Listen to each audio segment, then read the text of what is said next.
Hoy nos visita en el plató de Enigmas de la Historia Johnny BL. Johnny BL es el escritor de este libro que tengo aquí, Actos Macabros de la Historia. Es una lectura amena y amenazadora, un viaje a través del tiempo en busca del origen de la maldad humana. Bienvenido, Johnny. ¿Qué tal? ¿Cómo estás? Pues hola, muy buenas, Roberto, y buenas oyentes y familia de Enigmas de la Historia. Pues muy bien, Sí. encantado de estar aquí un ratito hablando con vosotros sobre esos temas oscuros y macabros sobre los que hay que hablar en voz muy bajita. Bueno, ¿cómo se te ocurrió este libro? ¿De dónde te viene esta afición?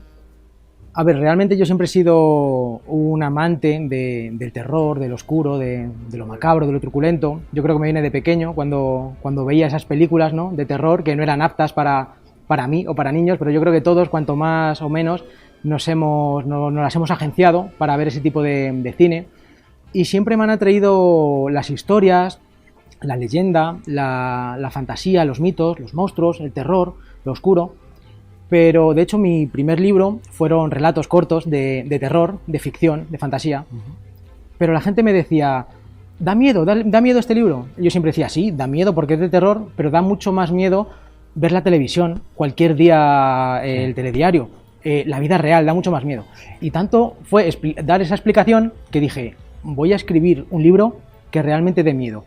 Ahora ya no va a ser ficción, ahora va a ser un ensayo. Y voy a hablar de actos macabros en la historia de la humanidad, en este caso. ¿Cómo hiciste la selección? ¿En qué criterios o fueron más favoritos tuyos? No, realmente la premisa o el punto de partida fue... Este libro lo escribí el primero salió hace 2 años, en el 2022. Y estaba en una época de mi vida que creo que muchas personas quizá lo vivan, que lo ves todo negativo, todo te parece mal, pierdes la fe en la humanidad, nada más que ves todo oscuro, todo mal. Estaba cabreado con el mundo y llegué a un punto de reflexión que dije, vamos a ver, pero el ser humano es malo per se, porque está en nuestro ADN, porque somos malos, somos malvados, o nos vuelven malos pues determinadas condiciones, la fe, la cultura, el país donde haya tocado vivir, la familia, el nivel adquisitivo, etc, etc. Y ahí se me ocurrió la idea, el germen, de hacer este libro y decir, voy a irme desde la prehistoria hasta el presente y voy a irme por los 5 continentes. Voy a ir recopilando historias de todo el globo, de todos los acontecimientos que yo creo que han sido importantes, de todas las culturas, y me lo he tomado como un viaje personal para descubrir yo en mí mismo si el ser humano es malo o nos volvemos malos, o quizá no, o quizá estoy equivocado. Y qué mejor manera que un libro, pues para que, ya que yo voy a descubrir en este viaje, pues para que el lector viaje conmigo y también saque sus propias conclusiones. Así que me fui en determinados continentes y demás a buscar los casos que yo creía más representativos, más truculentos, más macabros. Algunos continentes me han resultado más fácil, por ejemplo en Europa lo tenemos todo mucho más a mano, mucho más cerca, América también, pero luego por ejemplo también en Asia hay cosas que son muy locas, hay casos muy locos, pero es otra cultura, hay que pensar que es otra cultura, es otro mundo, otra manera de pensar y de vivir. Entonces creo que ha quedado un buen compendio de casos, de acciones cuanto menos cuestionables llevadas a cabo por el ser humano. ¿Llegaste a alguna conclusión de si somos malos o nos hacemos malos? ¿O sigues todavía en la lucha? Sigo en mi viaje, sigo en el camino. De hecho luego coordiné la segunda parte. Pero es algo muy curioso que me decía la gente, porque cuando abro el libro, en los primeros compases, doy por hecho que somos malos. Somos malos. Porque sí, porque el ser humano es así. Y ahora voy a investigar. De hecho, abro con 2 reflexiones de 2 pensadores, de Rousseau y Maquiavelo. Sí. 200 años le separan en el tiempo, pero uno aseveraba que el ser humano es bueno, salvo que las sociedades le corrompen. Y sin en cambio Maquiavelo dice que el ser humano es malo, salvo cuando necesita ser bueno. Entonces, tomando ese punto de partida, yo dije, el hombre es malo. Pero cuando terminé mi viaje del primer libro, cambié un poco el chip, cambié mi manera de pensar. Y vi que todos los casos, o prácticamente todos los casos, había algo detrás. Quiero decir, porque hay crímenes de sangre, hay asesinatos, hay algunos casos que dices, madre mía, qué monstruo, qué bárbaro.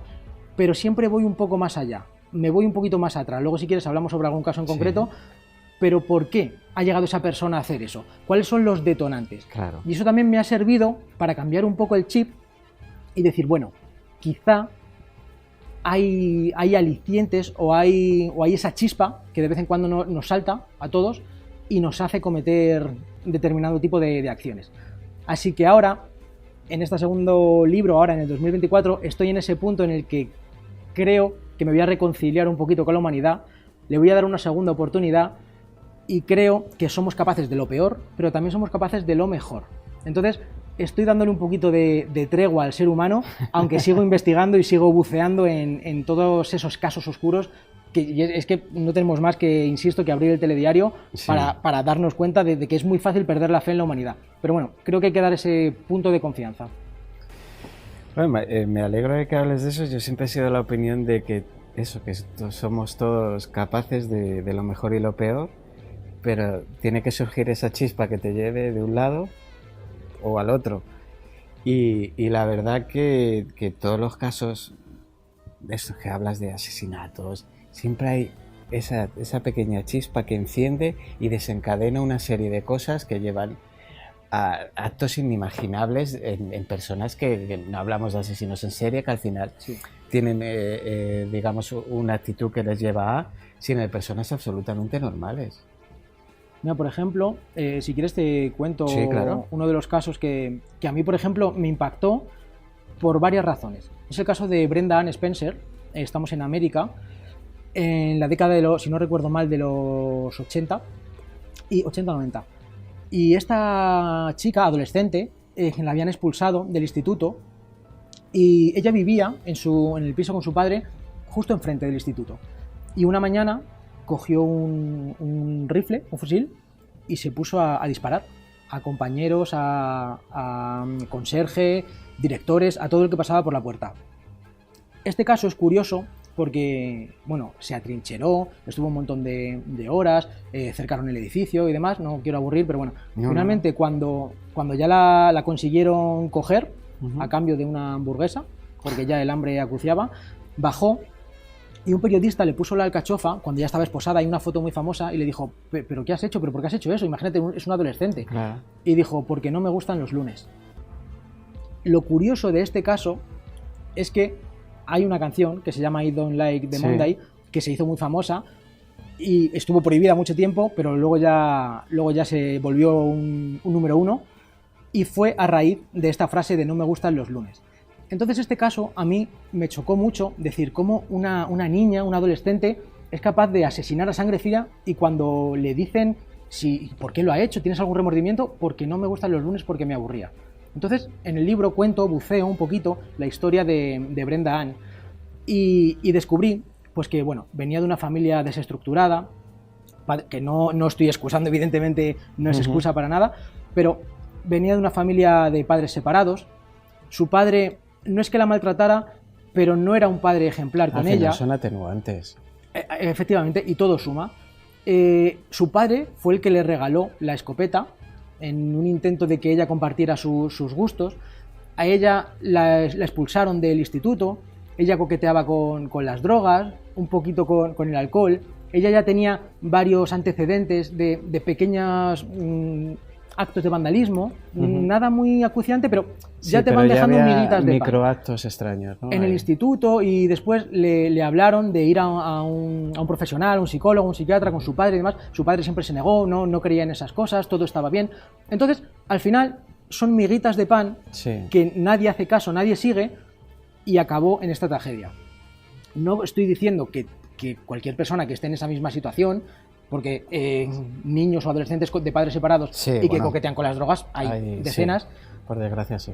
Pero quizá conocer este tipo de historias venga bien para que nos salte una alerta, una alarma. Sí, decir, para ojo, ir reconociendo los destellos, por lo menos. Exactamente, y decir, cuidado, que no sabemos, y menos en la mente de un adolescente que está para arriba y para abajo, cómo podemos reaccionar o ver esas señales, esas alarmas que nos da la gente en muchas ocasiones. De todas formas, a tenor de lo que dices, de todas formas, que Estados Unidos es una sociedad muy competitiva y muy paranoica, y el tener acceso a las armas la hace a muchísimos adolescentes, sobre todo porque todos los años hay casos en Estados Unidos de adolescentes que cogen armas, se van al instituto y hacen una matanza prácticamente todos los años. Me viene a la cabeza lo de Columbine, por ejemplo, que también fue brutal.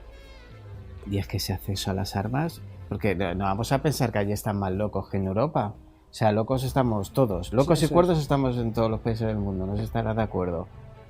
Pero el acceso a las armas... Eso es un debate que está, y de hecho cada 3-4 meses vemos algo en las noticias. Sobre todo ahora que vienen elecciones. Sí, y siempre se reabre el debate, armas sí, armas no. Lo que pasa es que la sociedad americana, sobre todo en la América profunda, lo tienen muy interiorizado, lo llevan muy a su bandera. Defensa. Es muy suyo.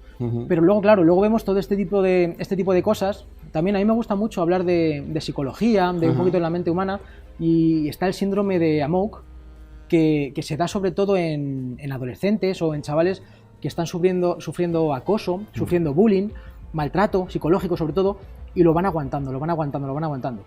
Y el síndrome de Amok estalla o explota cuando hablando coloquialmente, cuando se les va la pinza. Claro. Y claro, allí tienen a mano un arma, una granada, y tienen esa mentalidad que es su día a día. Y lo que dice el síndrome de Amok es que una vez que ya no ve, que se le ciega, no va a por el que le ha estado haciendo acoso o maltrato. Ya no, le da igual. Va a por todos.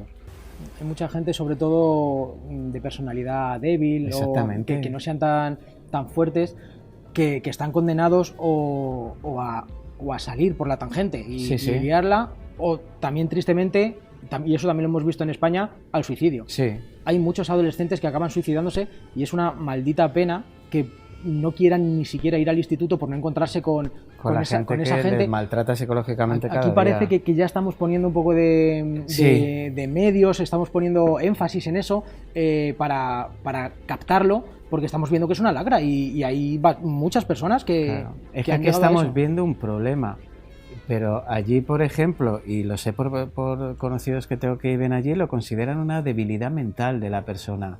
O sea, no consideran que sea un problema en conjunto de la sociedad que vivimos, que es así de, esto se emite tarde, de cabrona, sino de que es debilidad mental del individuo. No, perdona, es un problema de la sociedad, de que la sociedad maltrata al que considera más débil. Y ahí sí que te podríamos dar la razón de que el ser humano es malo. Pues cuéntanos lo que quieras del libro. ¿Qué actos macabros a ti, cuando los vistes para documentarte y ponerlos en el libro, dijiste, madre del amor hermoso, ¿cómo se puede llegar a este nivel?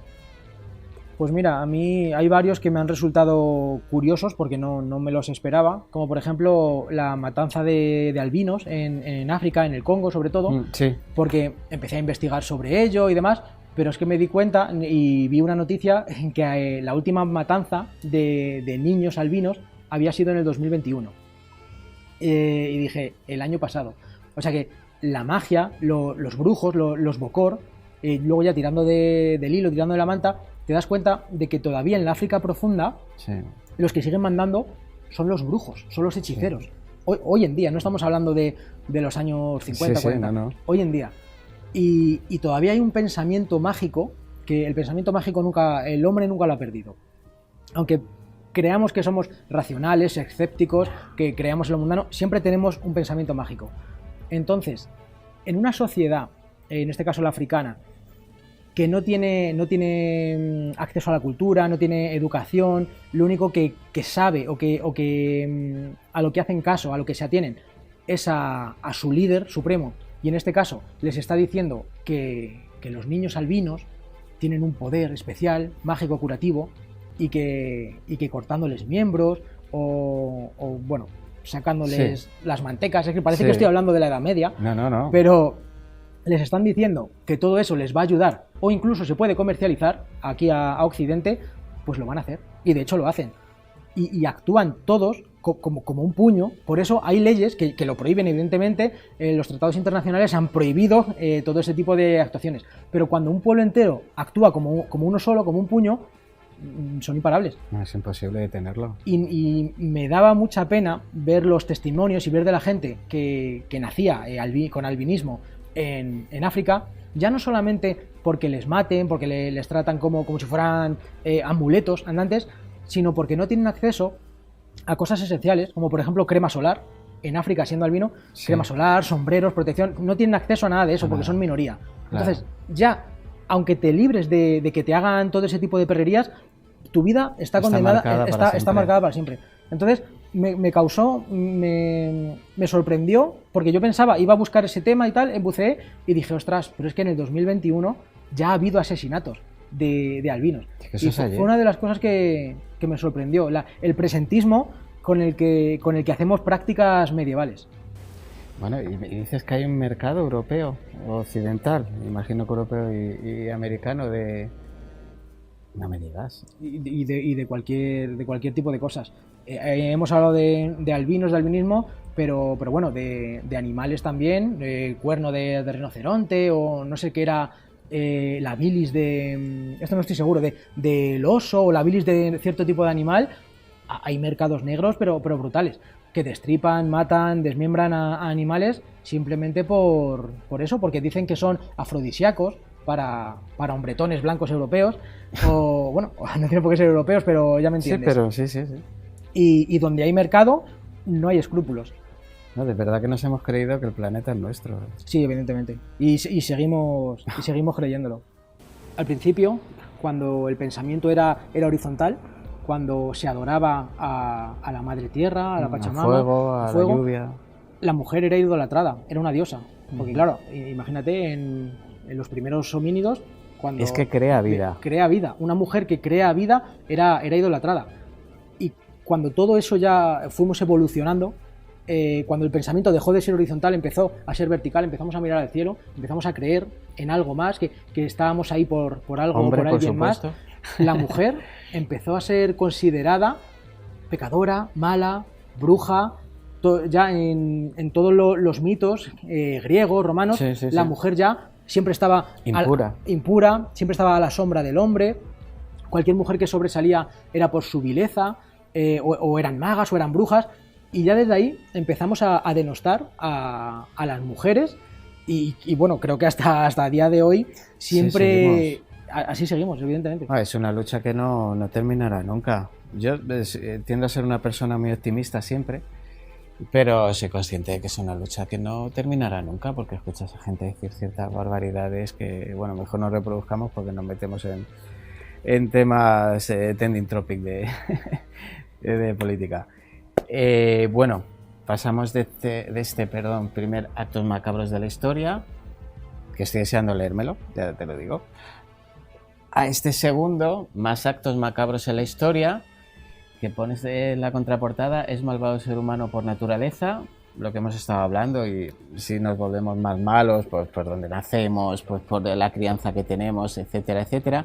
Pero esto ya es un libro diferente, ¿no? Claro. En el primer libro gustó mucho, la gente me dijo que le había gustado, le había reflexionado, le había dado que pensar, pero yo no dejaba de pensar que este había sido mi punto de vista. Yo he investigado todo eso, yo tengo mi opinión, y quizá, aunque no lo quiera ver, estoy sesgado por ciertos aspectos, ha sido mi valoración y mi opinión. Y entonces he dicho, vale, pues voy a hacer una cosa, ahora voy a pedir ayuda. Voy a seguir con mis actos macabros, pero voy a pedir ayuda a un montón de amiguetes. Entonces me he rodeado de historiadores, de escritores, de psicólogos, comunicadores, me he rodeado de todas las personas a las que yo admiro, a las que yo respeto, y les he dicho, ¿queréis escribirme un acto macabro y queréis darme algo de vuestro campo, algo que hayáis investigado, algo que sea vuestro? También real, ¿no? Claro, evidentemente, todo real. Y me dais vuestra opinión y me dais vuestra valoración. Entonces he descubierto que en este libro tengo 35 invitados más yo mismo, tengo 36 relatos, y cada uno de su padre y de su madre, como se suele decir, cada uno en un ámbito, cada uno en un campo diferente, y así surgió la idea de este segundo Más Actos Macabros, que por cierto es solidario. Pues me parece una gran idea. ¿Y fue fácil? ¿Se te adherió todo el mundo fácil o te costó? No, para nada, costó casi 2 años. Jolín. Pero muy contento, porque había gente que yo veía inalcanzable, y digo impensable que estén aquí. Y la verdad que muy guay. Mucha colaboración. Había gente que evidentemente pues se quedó fuera, no podía, por tiempo, por compromisos, por editoriales, pero la mayoría de los que yo quería que estuvieran están ahí, y la verdad que todavía estoy alucinando de que todas estas personas hayan participado para mí, que a fin de cuentas no soy nadie. Al final son ópticas distintas de ver el mal o de lo que ellos consideran macabro o no. ¿Y cómo va la balanza de bondad y maldad natural del hombre? La gente tiende a creer que el hombre tiene una tara. Sí, ¿no? Somos malos. Genéticamente preparados para el mal. Para el mal. No, y es que en la sociedad en la que vivimos es muy difícil pensar en la bondad, pensar en las cosas buenas, que las hay, que hay muchos gestos altruistas, hay muchos gestos de bondad, pero el mal siempre está ahí y las personas nunca dejan de sorprendernos. Y de hecho yo escribo en el capítulo que me toca, escribo sobre una vivencia personal en la que me ocurrió una tragedia y yo pude ver en primera mano la bondad y la maldad humana. Entonces me gustó plasmarlo en el libro porque ahí estaba la balanza, de decir, cuando te pasa algo malo, cuando estás un poco mal, cuando estás en el suelo, hay gente que viene a ayudarte, a darte la mano, pero hay otra gente que viene a aprovecharse de ti. Y ese capítulo es el que yo hago aquí en el libro. ¿Y del resto de compañeros que han trabajado contigo, cuál has dicho, qué caso has dicho, no me lo puedo creer? Pues Fernando Gómez, el escritor, trajo el caso de Issei Segawa, espero haberlo dicho bien, un japonés que asesinó a una chica en Francia, en París, residía en París. He dicho no me lo puedo creer por lo rocambolesco de la historia. Él era japonés y vivía en París y mató a una chica. Él es el prototipo de asesino malo, malvado, vil y además caníbal. La mató, la descuartizó y se comió partes de ella. Le atraparon las autoridades por un vecino y demás, lo explica muy bien él, y le atraparon y le encarcelaron. Pero ¿qué pasa? Que le encarcelaron en París. Pero ¿qué pasa? Que su padre de él era un hombre poderoso, era un hombre con influencias. Entonces dijo que vale, su hijo lo había hecho mal, pero había que extraditarle a Japón. Craso error, porque en cuanto las autoridades francesas le extraditaron y le llevaron a Japón, al cabo de unos pocos meses, eso ya no se sabe si por influencias, por sobornos, vaya usted a saber, el caso es que al cabo de unos pocos meses el niño estaba en la calle. Bueno, el niño tenía 30 y tantos, sería de nuestra edad. Estaba en la calle. Y hay que ver también la sociedad japonesa en qué estaría pensando, que se convirtió en un rockstar. Iba por la calle y le paraba a la gente para hacerse fotos con él, para que le firmara autógrafos, para que le contara cómo había hecho lo que había hecho. Recordemos que mató, mutiló y se comió a un adolescente, a una persona. Escribió libros, fue a platós de televisión e incluso participó en una vomitiva película porno en la que salía detrás de los actores con un cuchillo y un tenedor. O sea, le convirtieron en una caricatura. Pero esa persona había matado a alguien. Entonces, y al final acabó muriendo de vejez, de la edad. Bueno, tenía una enfermedad, pero a los 70 y tantos años. Así que es un caso que cuando lo leí, dije, pero ¿cómo hemos llegado a este punto, a este nivel? Pero date cuenta, en la sociedad en la que vivimos, vemos cualquier película de cine. El bueno es el bueno, pero el malo es el más guay, es el que mejores armas tiene, es el más chulo, es el que mejores flashes tiene. Bueno, entonces, tienes la fascinación actual por el Joker. Por el Joker, que me parece un personajazo. Yo soy lector de cómics de toda la vida y el Joker es un personajazo. Pero luego ves en redes sociales mensajes optimistas con un psicópata asesino, la imagen de un psicópata asesino como si fuera un tipo guay que sabe lo que es la vida. Eso es que parece que nos atraen los malos, como que nos gustan más, ya desde el cine, desde la literatura, como que les ensalzamos, les ponemos mejor. Y a mí también me resulta muy curioso eso que dices de adolescentes, sobre todo, que mandan cartas en la cárcel a asesinos, incluso se han llegado a casar con algunos de ellos. Y tener hijos con ellos. Sí. Esa es la fascinación por el mal o el no ver más allá, el no ver lo que han hecho, o esa ceguera transitoria que a veces parece que tenemos. Pero mejor es que ser bueno en el mundo es más difícil que ser malo. Y menos gratificante. Menos gratificante. Sí. Al final, siendo malo, tienes esas satisfacciones al instante, porque como no tienes empatía por lo que te rodea, te da igual, lo coges, lo utilizas y lo tiras. Y ya has obtenido esa satisfacción. Pero en cambio, autocultivar tu bondad, ponerte en el lugar del otro es mucho más complejo, más laborioso. Es que quizá las pequeñas taras que tengamos nosotros, como la envidia, como pequeños actos de ira. Son pequeñas taritas, pero que al final van desembocando en una maldad. O sea, si nos educan a que debemos ser o envidiosos, o a que tenemos que tener, mi hijo tiene que tenerlo mejor. Competitivos. Sí, competitivos, lo que hablabas tú antes de la sociedad americana. Si tu hijo tiene el mío tiene que tenerlo más y mejor. Y tú tienes que ser más todavía. Quizá estamos sembrando algo que luego no queramos recoger. Seguro. Bueno, vamos a ir terminando la entrevista. Vamos a intentar terminar con un mensaje un poco optimista, que hemos sido muy... Lo más optimista es que los leáis los dos, ¿vale? El primero y el segundo, que os recuerdo que es sin ánimo de lucro ninguno, ¿vale? Y nada, recomendaros mucho Johnny. Johnny tiene redes sociales, si los quieres, para que te sigan y puedan ir viendo todas tus novedades. Pues mira, yo estoy como Johnny BL, y si no, como Radio Morgue. También hacemos ahí un podcast hablando de estos temas oscuros y macabros. Pues en cualquiera de las dos me podéis encontrar. Y nada, pues eso, muchísimas gracias, Johnny, por venir, y que te vaya muy bien, porque la verdad que has trabajado bastante, y a ver si consigues que te cambie un poquito el chip y convencerte, o que la humanidad te convenza de que somos un poquito mejores de nacimiento. Sigo investigando, este camino todavía no ha terminado, y yo sigo con mi planteamiento, porque creo que hay algo más allá. No somos ni negros ni blancos. Creo que en esa escala de grises creo que podemos encontrar la respuesta. Muchas gracias a ti, Johnny.